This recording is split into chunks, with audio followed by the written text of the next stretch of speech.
Estem amb la Mar Molina, la tinenta d'alcaldessa, i la Sílvia, la regidora d'aquí al districte 4, al barri de Can Llong, perquè avui hem fet una visita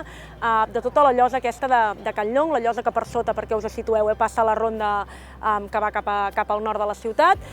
un espai que fa molts mesos que venim treballant, de fet amb els veïns d'aquí Can Llong, perquè hem fet al final un híbrid que es guanyés aparcament, més de 50 places, més punts, 2 punts de càrrega de vehicles elèctrics, i després tot un altre espai més d'oci, més d'esports, per la gent d'aquí del barri. Tenim calistènia, que és un element que ens havíeu demanat molt a la ciutat, també un rocòdrom, que és dels primers que tindrem aquí a Sabadell, aviam si funciona bé, i a la part de darrere tot un circuit vial per poder venir amb patins, per poder venir amb bicicletes. I després un altre element molt important que també posarem, que m'ho vau demanar molt els veïns d'aquí també, els polsadors aquí a la rotonda, perquè els nens i nenes quan vagin cap a l'escola i la gent gran també puguem polsar-los i que els cotxes parin, que és veritat que és una zona que tenim molts cotxes en aquest espai.